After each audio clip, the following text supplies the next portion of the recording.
Hi guys and welcome. Today I thought we'd take a look at classes in JavaScript.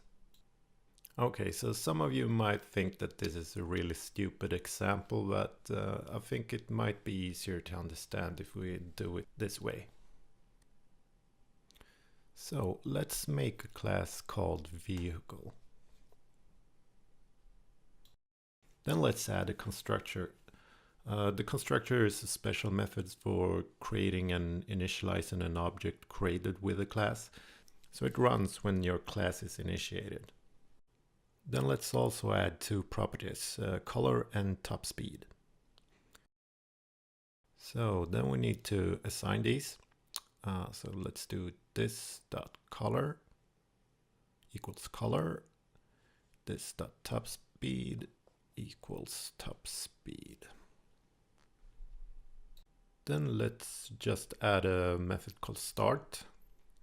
And in that method, we'll simply console log vehicle started. Okay, nice. So let's create an instance of our class. Let's do const car equals new vehicle. Let's make it red and make it top speed of 200. So now let's write car.start and head over to the browser and hit refresh. And now we can see vehicle started. And then let's add a convert kilometers per liter to miles per gallon method. And this will simply return the result of the conversion. I found this number on Google, but there's no reason to care about it really.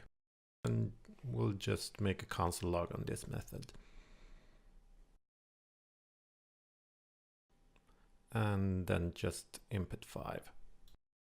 So let's head over to the browser and hit refresh, and there you see the conversion. Okay, nice. So that works. But then all vehicles share that conversion rate. I mean, in other words, we shouldn't need an instance of a vehicle to access that method. So let's just write static. So instead of calling the method through the instance of car, we can now simply access it through the class directly. And now if we hit refresh, we can see it still works.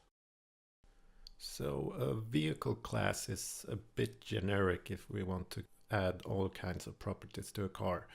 So say we want to specify the number of wheels. We could simply do that by adding it to the constructor, but then what about if we want to make a boat? Boats doesn't have wheels.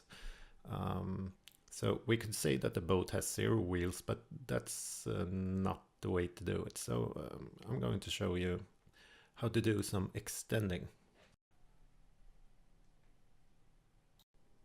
Okay, so let's create a new class called car, and then write extends vehicle. Then just like in the vehicle class, let's add a constructor and let's put in color and top speed, and then we'll add wheels. So now instead of assigning color and top speed again, we can simply use the super method. This will make sure the properties are assigned in the vehicle class constructor. So let's just add color and top speed here. Then we'll just add this dot wheels equals wheels. So let's just change vehicle to car and then apply 4 wheels and then hit refresh, and everything still works.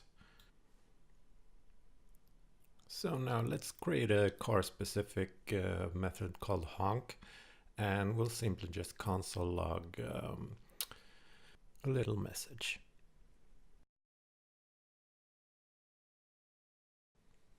So now if we call the car.honk method, we're going to see this message.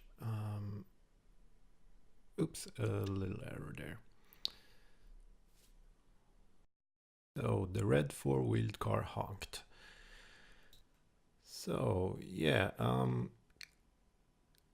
Classes might be intimidating at first, but as you see, they're really easy to use and extend.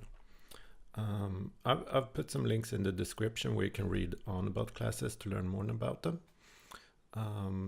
So yeah, this is a really dumbed down version on purpose. I suggest you take what you learned here and try it out in a real world scenario. So for instance, try making a user class that takes properties like username, password, and email. We should be able to register and log in and out. Maybe there's different types of users, like premium ones with different features like subscription plans. I don't expect you to actually build any functionality to these methods. Simply use console logs for now just to try things out. So yeah, then again, check the links in the description and really read on. So I hope you learned something new today, and if you did, hit like and subscribe, and see you next time. Bye.